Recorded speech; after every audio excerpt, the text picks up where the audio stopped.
High সবাইকে, আবার একটা নতুন ভিডিও নিয়ে চলে এসেছি সকাল সকাল।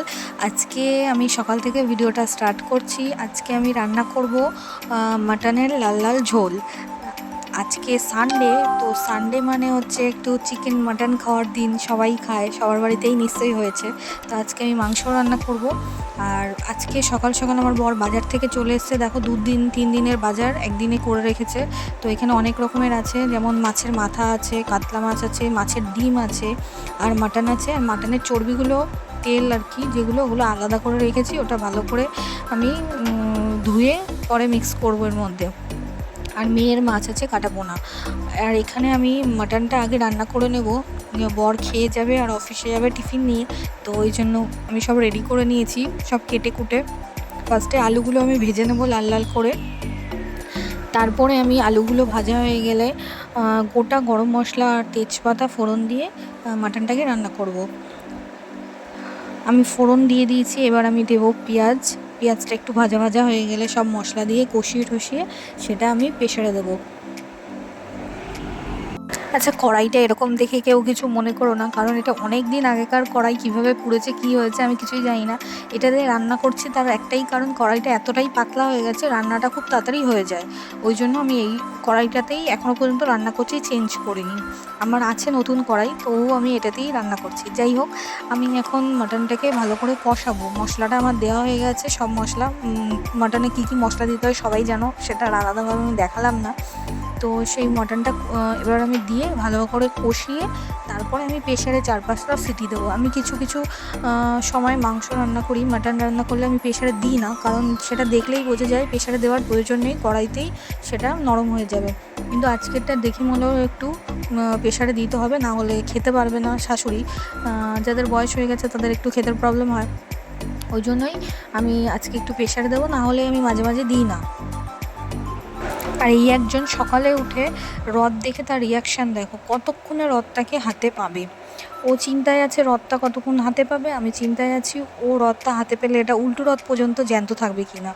তো আমি অনেক ভুলিয়ে ভালিয়ে রাখছি, মানে বলছি স্নান না করে হাত দেওয়া যাবে না, ঠাকুর পাপ দেবে, এই সব বলে টলে। কিন্তু দেখো বদমাইশি করছে, খাচ্ছে আর ওই রথের দিকেই বারবার যাচ্ছে, আমার কাছে চাইছে, বায়না করছে যে রথটা দাও, রথটা দাও। আমি বলছি এখন দেওয়া যাবে না, তুই স্নান করবি, আমি স্নান করবো, তারপরে পুজো করবো একসাথে, তারপরে গিয়ে তুই নিবি। এইভাবে বদমাইশি করছে সকাল সকাল। ওকে এদিকে খাওয়াচ্ছি আর আমি এদিকে রান্না করছি। তো রান্নাটাও দেখছি যাতে পুড়ে না যায়, আর ওর সাথে বকবক করতে হচ্ছে, কারণ ওকে খাওয়ানো মানে 1 ঘন্টার ব্যাপার। এইদিকে বাইরের দিকে আমি জানলায় দেখি হট করে বৃষ্টি নেমেছে খুব জোরে, আর হাওয়া দিচ্ছে। তাই জন্য জামা কাপড় এক কাড়ি আমার বর কেচে দিয়ে গেছে, কারণ আমি সময় পাই না, তাই জন্য ও মাঝে মাঝে কেচে দিয়ে যায়। আমাদের কোনো কাজের লোক নেই, সব কাজ আমিই করি ঘরের। তো আমাকে হেল্প করে আমার বর, মাঝে মাঝে ও জামা কাপড় কেচে দেয় বা ঘর মুছে দেয়। তো এতে কোনো লজ্জার ব্যাপার নেই, আমি সবার সামনেই বলছি। তো ঘরে সব জামা কাপড় মেলেছি, দেখো এতটাই বৃষ্টি পড়ছে। তো বৃষ্টি ওইদিকে হচ্ছে, এদিকে আমার রান্নাও হচ্ছে, মাংসটা কষানো হয়ে গেছে। এবার আমি এটা প্রেশারে দেবো। দেখো পুরো তেল ছেড়ে দিয়েছে মাংসটা, দেখলেই বোঝা যাচ্ছে। এবার এটাকে আমি প্রেশারে দিয়ে সিটি দিয়ে দেবো, তারপরে আবার নামাবো।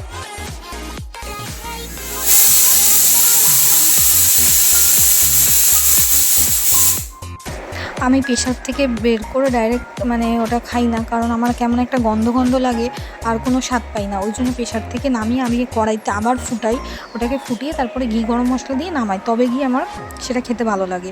রান্না বান্না কমপ্লিট, এবার আমি ঘর মুছবো। ঘরটর মুছে আমি স্নান করতে যাব। তো তোমরা সবাই ভাবছো সকাল থেকে ভিডিও করছি কিন্তু আমার মুখ কেন দেখতে পাচ্ছ না। আসলে সকাল থেকে যখন কাজ করি না, পুরো কাজের মাসির মতো দেখতে লাগে, চুল টুল কিছুই আঁচড়ানো হয় না, সকাল থেকে উঠেই তাড়াতাড়ি করে রান্নাঘরে চলে আসা হয়। তো কাজের মাসির মতো মুখটা আমি দেখাতে চাইছিলাম না, তাও ভাবলাম থাক একবার দেখিয়ে তো দিই, কারণ তোমরা আমাকে চিনবে কী করে যে কে ভিডিওটা করছে। তো আমার স্নান টান হয়ে গেছে, এবার আমি এসেছি রান্নাঘরে খাবার বাড়তে, আর কি ভাত বাড়তে এসেছি। আমি আর শাশুড়ি আর মেয়ে খাবো, বর গেছে কাজে। তো ফটাফট আমি ভাতটা বেড়ে নিই, তোমরা দেখো।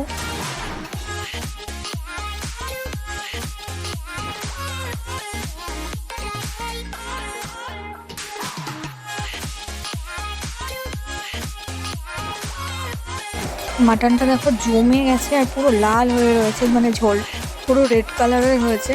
আর মানে একদম বেশি পাতলাও করিনি, আবার বেশি ঘনও করিনি, এরকম টাইপের একটা গ্রেভি টাইপের করেছি। আর খেতেও না দারুণ হয়েছে। নিজের রান্না বলে নিজে বলছি না, রান্নার দেখেও বোঝা যায় কতটা সুন্দর হয়েছে। আর এটা হচ্ছে চিচিঙে ঘন্ট করেছি, এটা যেটা আমার ভিডিও করার আগেই করা হয়ে গেছিলো। আর মাংস, আমের চাটনিটা করা ছিল। আর এখানে পাঁপড় ভাজা করেছি। তো এটাই আজকে আমাদের মেনু। তো তোমরা সবাই কে কী খাচ্ছ সেটা আজকে কমেন্টে জানিও। ভিডিওটা যদি ভালো লাগে লাইক করবে, কমেন্ট করবে আর শেয়ার করবে। আজকের মতো ভিডিওটা এখানেই শেষ করছি। টাটা।